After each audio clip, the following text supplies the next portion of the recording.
here. My name is Esther Buerki, book writing expert and writer, and I help you overcome the fear of writing and publishing your book. I offer an online course called Believe You Can Write, and I support you with one-on-one coaching. Get in touch with me if you need help. And please share this podcast with a friend who you know needs to hear these messages. And please review this podcast and leave a comment on the platform you're listening to right now. And today I'm so excited to have Michelle Guiliano from Switzerland with me. Michelle is a business development and strategy consultant, coach, TEDx speaker, and just became an Amazon best-selling author.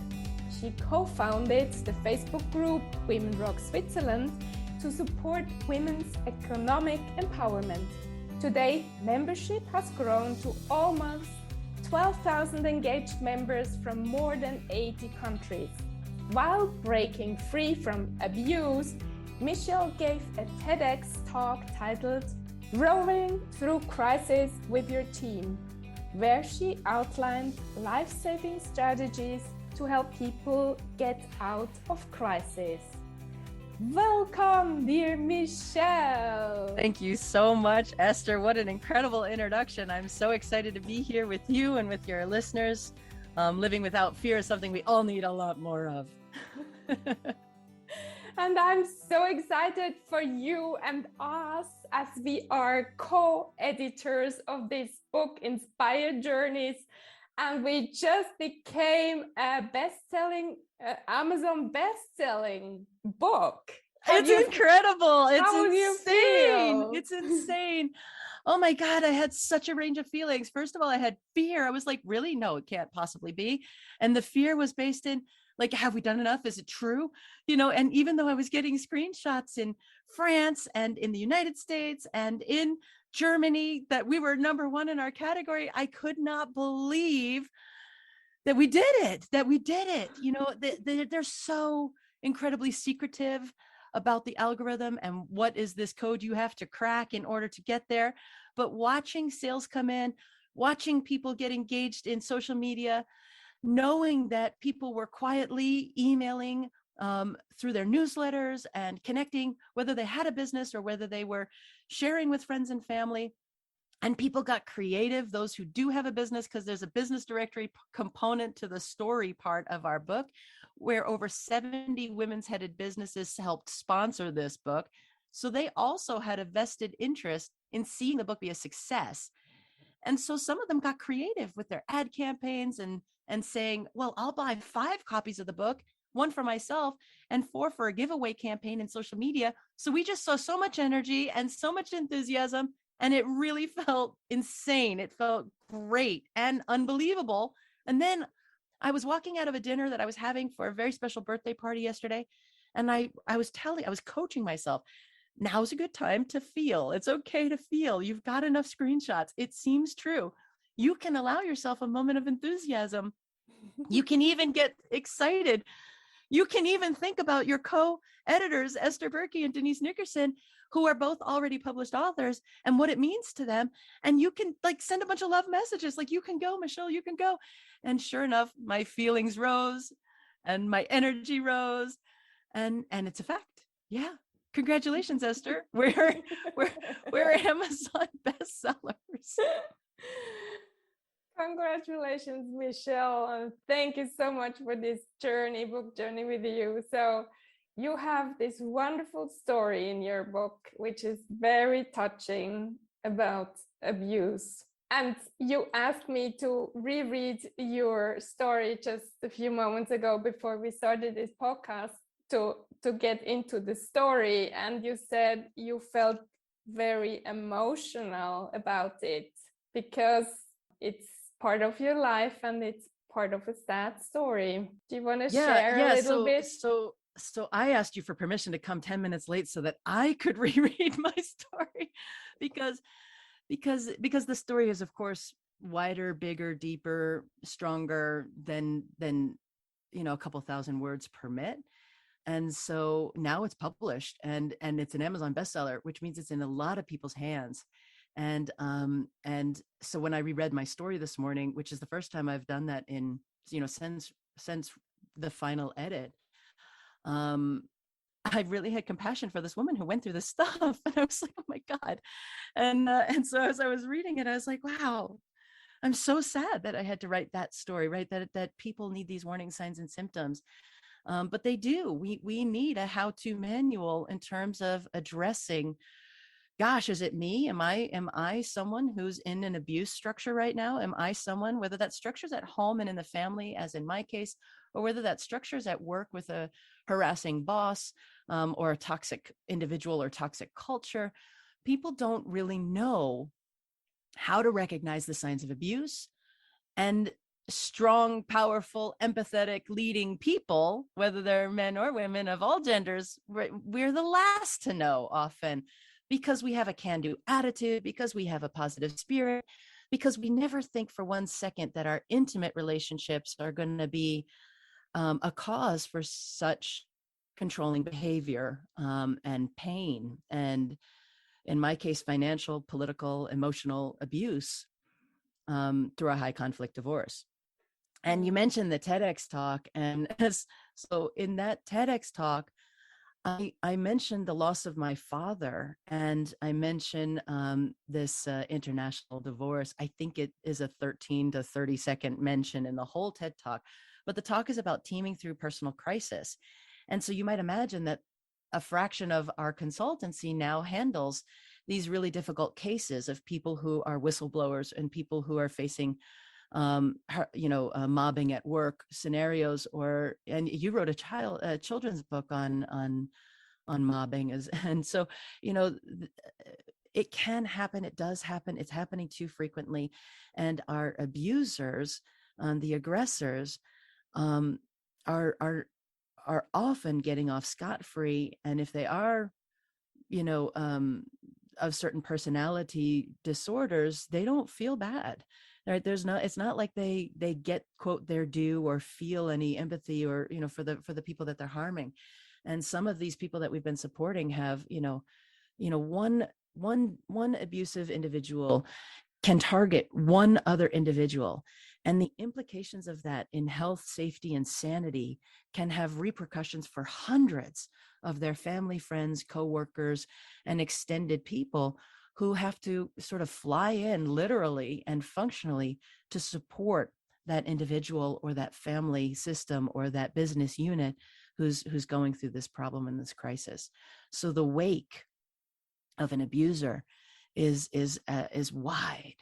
And the controls and the systems of controls that we have judicially are just not up to speed and up to par. And we see this in national politics and geopolitics right now of our time, that justice, especially what I like to call loving justice, right? Justice that, that does no harm, but does prevent further harm. It's too slow, if at all ever happening. Yes. Michelle, I'd like to go a little bit more personal, if you don't mind. So when do you remember you realized that you were in an abusive relationship? Well, hindsight is 20/20, and that question, as writers, we get to place that question in time wherever we want to.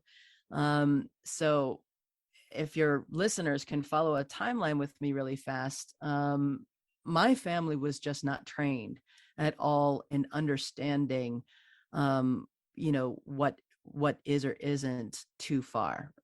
We had alcoholism in our family, and that has its own systems. We had also some mental health issues in our family with bipolar disorder, and that has its own challenges.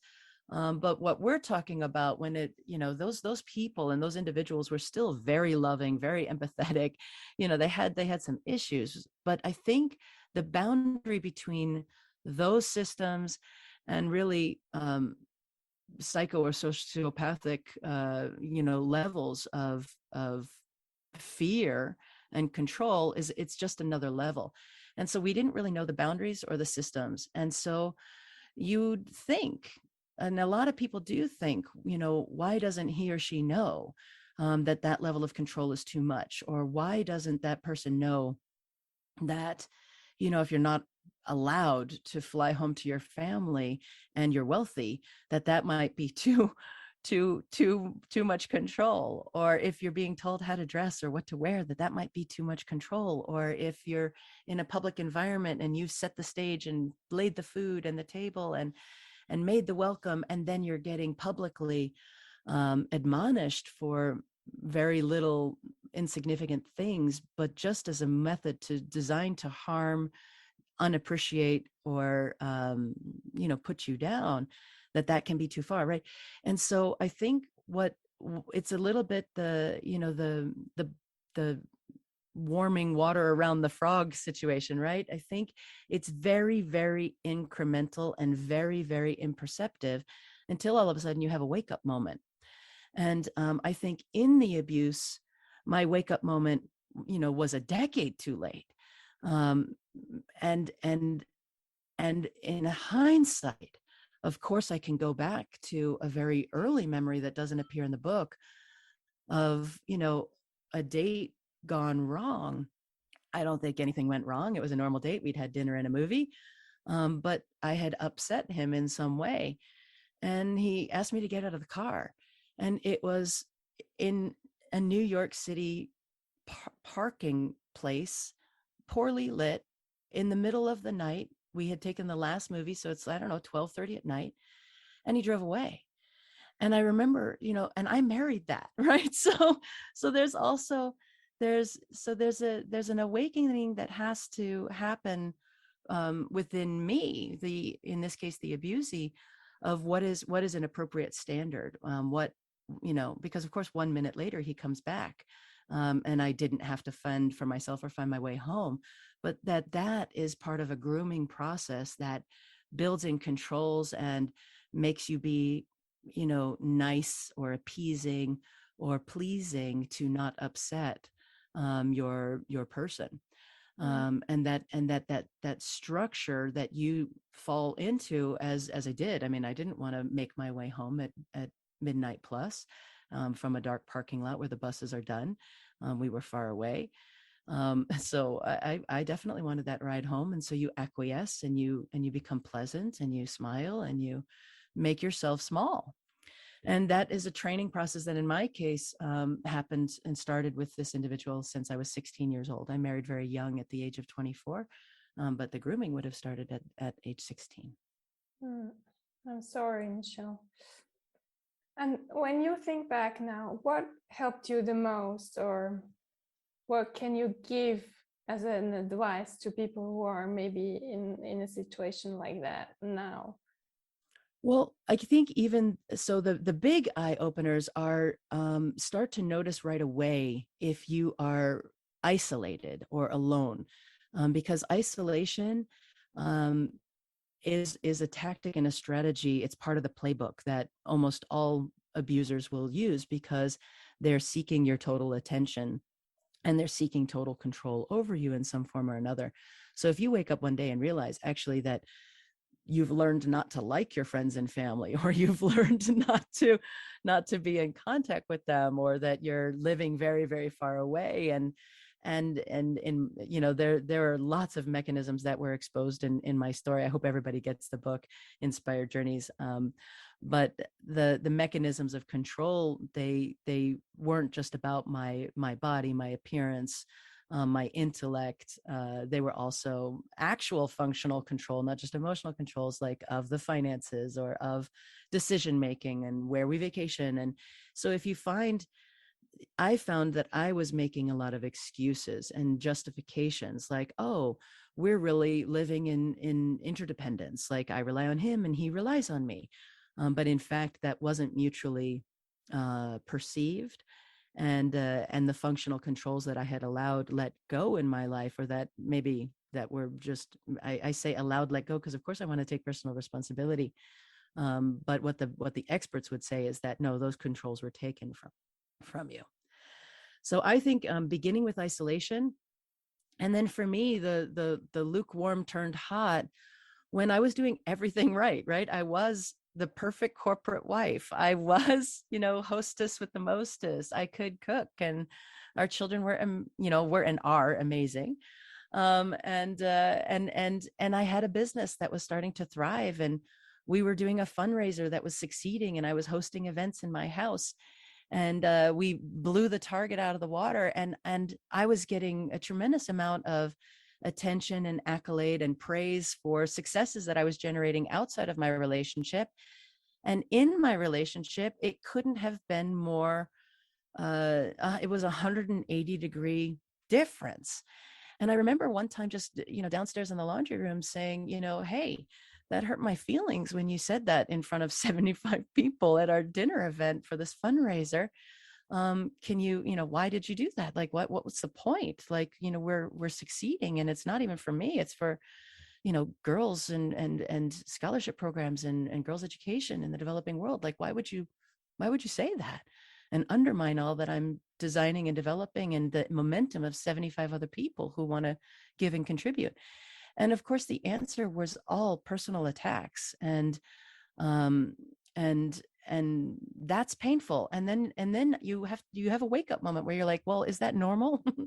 And you start gauging with your friends and family, and they're like, well, no, honey, that's not normal. And so I think that wake up period is very, very slow. And in so many people's cases, even if you're fully awake and dealing with the consciousness that you may need to leave, which is my global advice, if you do need to leave, not everyone can. Not everyone can stand on their own 2 feet. I did not have rights outside of my marriage. I no longer had accounts in my own name. I did not therefore have access to money. I had let go my career and my job in favor of entrepreneurship and availability to my spouse and my family. And so these many things compile into the reality of, well, what really are functionally my choices? Many people leave even when they have absolutely nothing. And ultimately that, well, I didn't choose to leave. I was thrown out in a foreign country. But when that happened, I realized, okay, I'm on my way to a women's shelter. I'm calling my family for help to get out of here and get safe. And those were my choices. And if you don't have your papers, you're stuck. If you've been thrown out without papers or access, if you don't have your purse on your person, it's really scary, and it's far too frequent. My clients show me that it happens to men too. However, by and large across the world, men still out-earn, are out-positioned, and yes, absolutely, abuse is equally hard. And when it comes to narcissistic personality disorder or toxic culture, it is 100% equal between the genders, that men and women are equally affected. The repercussions of it, less equal. Women still have less rights.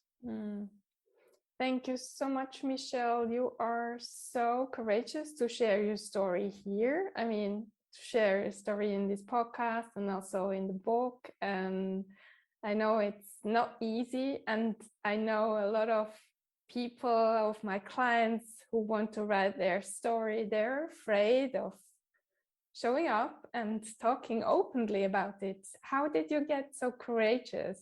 I think that's such a great question. I have a lot of curiosity, and and I had some bad programming to overcome, in that my high school, I was one of 6 white kids graduating from a mostly Black and minimally Latino community. And I had a fabulous teacher who was teaching us literature of the African diaspora in high school. And I loved her. But she told us, and I had this belief that writing is dangerous, that writing is dangerous. And so I remember, basically for the decades of my career going forward, I had this idea that writing is dangerous, and that when you put it down, it's there forever and it can be used against you. So I really had to overcome that first. And the way I did that was by thinking about every best story ever told, And for me, I love biography, and I love, as a coach, I also love to know how people got there and what were their changes and transitions and their perception, and how did they wake up, and why did they write. And there's really my synthesis of this after also talking to a bunch of authors who bravely told their story, whether they were going through a similar circumstance or whether they were facing a bad diagnosis. That's another reason for teaming through personal crisis, or whether they were, they had gone, there was, in America, we have some people who face that bad diagnosis and then they get a bankruptcy and loss of house. And a total identity shift of going from somebody who could host to somebody who can't anymore. Or from from being rich to poor, which also happened in my case. So I would ask these people, what was the value of telling their story? And their global answer was, I did it for me. It was for my healing. It was to get it out. It was to make it known. It was to own the story, to not let other people own your narrative. So that was by and large the primary reason people ended up writing, was they could no longer live with it inside. And the healing process of getting it outside and owning your words and owning your truth was something that I reached a point where I needed and wanted for myself too. And I would say there was one other reason, and that is that, I use a quote by Maya Angelou in the book: when someone shows you who they are, you should believe them the first time. And I think that's so much easier said than done, right? We have so much hope for the people around us, and fantasies about who they are or who they're going to become. And all that hope and all that fantasy makes me a really great coach, right? I see people into a future they haven't yet seen for themselves, and I help them see it and believe it and get the motivation behind that. But the second reason people share their stories that I also was on board for was the never again mindset, right? This happened to me. I know it's happening all over the world. I know that we have to change the systems, that justices and judges have to be held accountable for their words and actions, and that systemic abuse from institutions and courts and legal systems has to be changed. And the only way that I can do that is through narrative and a little bit of teaching. What to look out for, what are the signs and symptoms, and how do I avoid it, and how do I get better positioned? And so there's another quote, I don't even remember who it's from, but it's basically, the greatest feminist act is to tell your story. And I believe that's true for men or women, right? Feminism is about inclusion of all genders and all people. And so we want people to share their stories, because real life lived experiences should not be lost. And that's ancient wisdom. That's Aboriginal and Native American wisdom of circle share and story share. And so I just absolutely love that flavor of our book, that 31 authors from, they're part of Women Rock Switzerland, but they're from countries and cultures and faiths and industries and backgrounds that are as diverse and wide as you can imagine. And they've come together to create something really, really beautiful. And that is a sharing of personal experience and wisdom that really only life brings.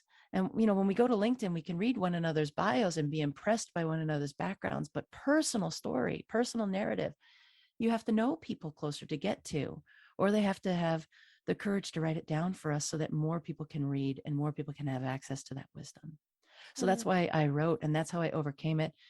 I would say one more thing, which is I went to a Me Too conference in Iceland.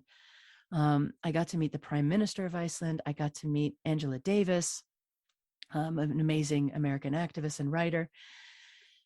And I thought I would see incredible people sharing their story, but what I saw were advocates who were burnt out, who were exhausted, who were undernourished emotionally, under-resourced financially, and fighting the quote, good fight. And I think that's where I pivoted from fighter against this violation to creator. And I had to become a creator because it was no longer sustainable or supportive for me at all in my body or my life to be a fighter. So I vowed that I would make the money required to pay the fighters, who are called lawyers in my case. For some, they're called doctors. You know, but I would pay those specialist team members, but I would drop the fight. I would fan the flames in terms of motivating my team, but it would not be my fight anymore. It would be their fight. And I would go create. And so I think making that commitment to turn all learning into relevant tools, training, or narrative was a big shift for me that made it possible to design this book with you, Esther. I'm so glad you've been our editor partner in crime with Denise Nickerson. And then to recruit these authors and get in contact with these business owners, and to just know that all women need more visibility. All women need an Amazon best-selling author status to get introduced as warmly as you introduced me. All women need more economic empowerment so that they have choices in their lives. And rights are not equally distributed right now, and certainly not with, what's going on in my country in recent politics.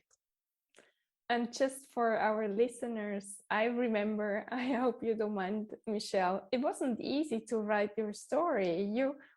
You and me, we were talking about your story, and you said, what shall I share? And I mean, it wasn't easy at all. And I felt with you, because it needed so much courage just to start writing for the first time about a story which had happened started so many years ago, right?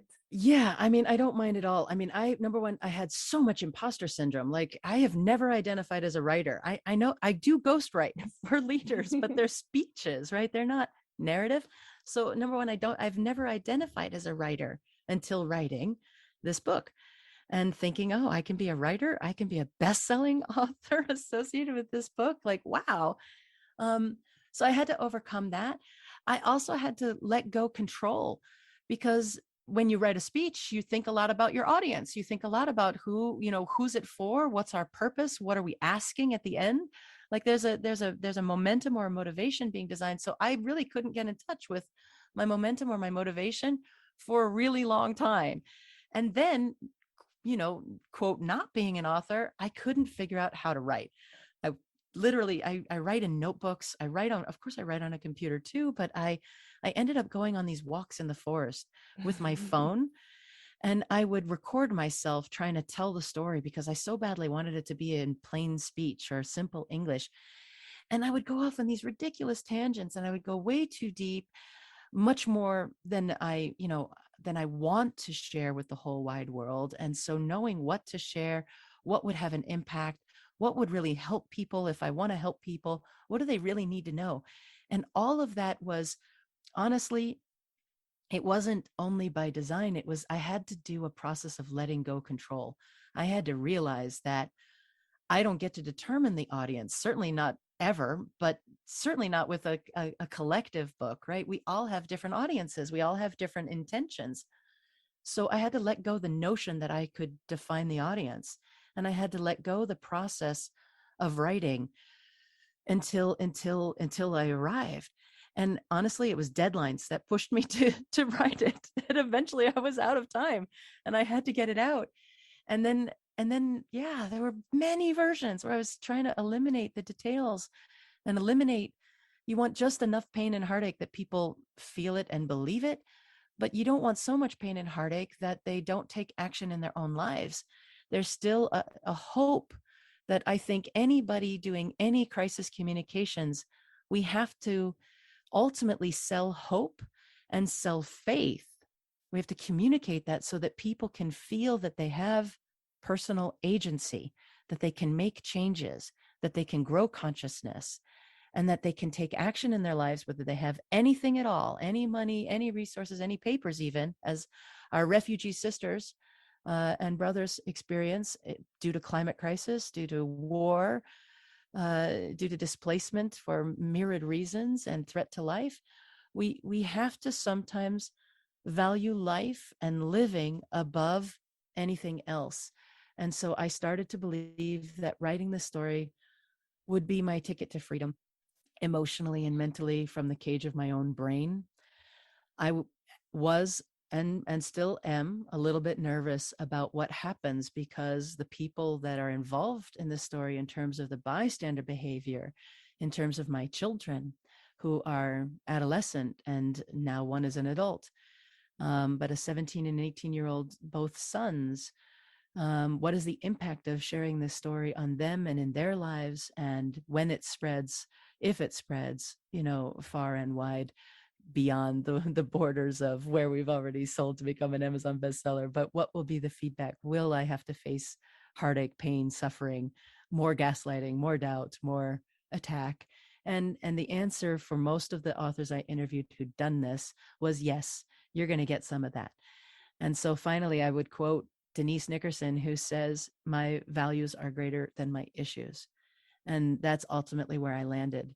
Was I may face some issues, I may face some personal attack, but there's nothing apart from death that can happen to me or others who face something similar to me that I haven't yet faced.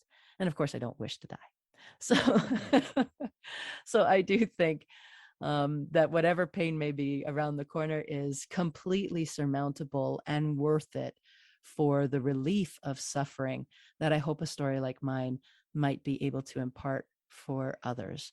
And when I gave the TED Talk, just to say, the TEDx talk in Lugano, it was to, needle in the pin drop sounding audience. They were really, truly riveted. And I had never really experienced that exactly like that before. And afterwards, there was a drinks in a private room. This is pre-COVID.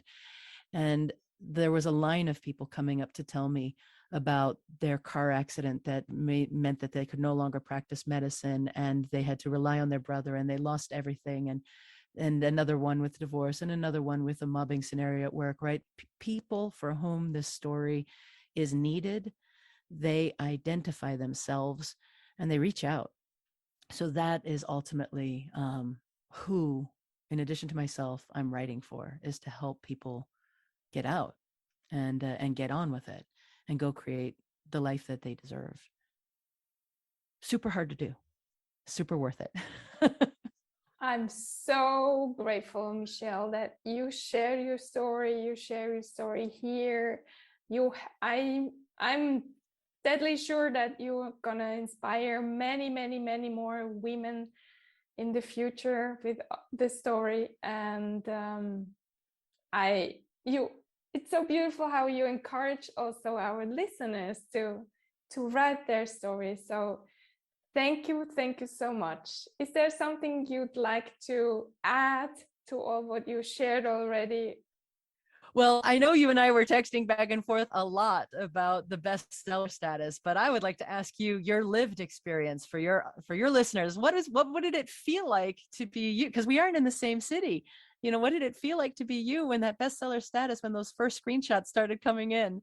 Because I think that joy moment is a great way to end. I want everybody to share their stories, because you might just be an Amazon bestseller too. Great question, Michelle. Yeah, I felt I can't believe it. First, I thought it's not possible. We hope that it's gonna work out, but we didn't know, and so I thought, no, it's not possible that it worked, and that we had inspired so many to buy the book. And I had really hard time first to feel it, and but the more and the more I write about it now, it becomes true. Writing helps also to get to the feelings, I think. Absolutely. And also to just realize and awaken to the reality. Like, I often need to put it down there in black and white, with or blue and white if I'm using my blue pen, but, put it down there on paper and see it. I have not yet written the words, "I am an Amazon bestseller," but I will do it after this call, because, or we are, it's definitely a collective. We are Amazon bestsellers. And I have that visibility really matters. I got an immediate call to be on the podcast, and I'm hoping for our authors that we're going to be on bigger stages with bigger audiences with I want every author to have a TEDx talk. I want every woman to be able to charge a little bit more if she's in consulting. It really, really impacts our credibility which is always in doubt and jeopardy due to our gender. And we need women need a win right now. And this win, I think, will really make everybody just elated and ecstatic, and it impacts our whole community, right? I mean, 12,000 women are not part of this book or story, but when one woman succeeds, we all succeed. The impact to her community, financially, emotionally, intellectually, women return those gifts to the community. We will be so transparent, I know you will be too, about the how, so that all of the authors who get to work with you can know that you now know this path, and that this path is now open. It's an open door of possibility for everyone. Thank you, Michelle, so much for having been here. Thank you for the invitation. I'm really grateful. And thank you for all of your incredible project management and encouragement and book handling and author and business owner handling. We've worked very hard to get to this point, and I couldn't be more proud and grateful and thankful to you. Thank you, Michelle. And dear listener, thank you so much for being here and for helping to spread the word about this podcast, about our book, and helping those who need to hear our messages. So have an amazing day.